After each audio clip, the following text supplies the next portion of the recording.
আসসালামু আলাইকুম, সবাইকে স্বাগতম জানাচ্ছি বাঙালিয়ান রেসিপি দেখার জন্য। আজকে আমি করে দেখাবো বেগুন ভাজা।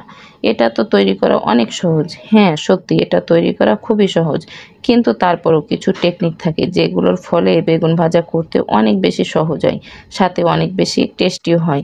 যে টেকনিকগুলো অনেকে বাদ দিয়ে যান, যার ফলে বেগুন ভাজতে তেলও অনেক বেশি লাগে আর সেরকম মজাদারও হয় না। রেসিপিটি ভালো লাগলে লাইক, কমেন্ট, শেয়ার করবেন। চ্যানেলটা সাবস্ক্রাইব করা না থাকলে প্লিজ চ্যানেলটা সাবস্ক্রাইব করবেন, আর ফেসবুক থেকে দেখলে পেজটি ফলো করে রাখবেন।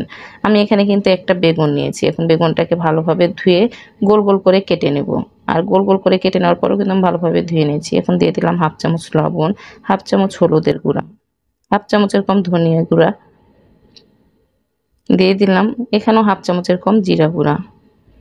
আমি দিয়ে দিচ্ছি মরিচের গুঁড়া সামান্য, আদা রসুন বাটা হাফ চামচ, পেঁয়াজ বাটা হাফ চামচ, আর সরিষার তেল দিলাম 2 চামচ। এখানে যদি আপনি সরিষার তেল দেন তাহলে মশলাটা কিন্তু বেগুনের সাথে খুব সুন্দরভাবে লেগে যাবে আর খেতেও মজা হয়, আর তেলও কিন্তু কম লাগে। আমি এটাকে ভালোভাবে মাখিয়ে নিচ্ছি, আর এভাবে মাখিয়ে নিয়ে কিন্তু আপনার আধা ঘন্টা যদি রাখেন তাহলে দেখবেন যে আরও খেতে বেশি মজা হয়। চুলার পর আমি এখন একটা ফ্রাই প্যান নিয়ে নিয়েছি। এখন দিয়ে দিচ্ছি সরিষার তেল। আমি এখানে সরিষার তেল হাফ কাপের কম দিলাম একেবারে, যেহেতু আমি একটা বেগুন ভাজা করব। আমার তেলটা যখন ভালো হয়ে গরম হয়েছে তখন আমি বেগুনগুলোকে দিয়ে দিলাম। আর অবশ্যই তেলটা ভালো হয়ে গরম হয়ে আসলে বেগুনগুলো দিবেন, তাহলে বেগুন তো দ্রুত হয়ে যায়।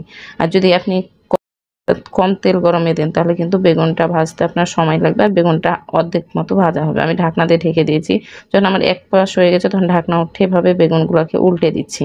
আর দেখেই তো বুঝতে পারছেন কালারটা কতটা সুন্দর এসেছে। আর এরকম বেগুন ভাজা যদি সাদা ভাত, পোলাও বা খিচুড়ির সাথে হয় খেতে কিন্তু খুব মজা হয়। আমার বেগুন ভাজা হয়ে গেছে। আমি এখন একটা সার্ভিং বাটিতে উঠিয়ে নেব। আর কালারটা কি সুন্দর এসেছে না? আর অবশ্যই এরকম গরম গরম যদি বেগুন ভাজা সাদা ভাত, পোলাও বা খিচুড়ির সাথে হয় তাহলে কিন্তু মন্দ হয় না।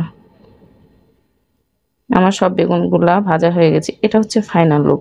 আশা করছি বেগুন ভাজার রেসিপিটা ভালো লেগেছে। বেগুন ভাজার রেসিপিটা ভালো লাগলে অবশ্যই লাইক দিবেন। লাইক দিতে ভুলবেন না। যারা চ্যানেলটা সাবস্ক্রাইব করেছেন তাদেরকে তো অসংখ্য ধন্যবাদ। আর যারা চ্যানেলটা সাবস্ক্রাইব করেননি প্লিজ প্লিজ আমার চ্যানেলটা সাবস্ক্রাইব করেন। আপনাদের একটা সাবস্ক্রাইব আমার জন্য অনেক মূল্যবান।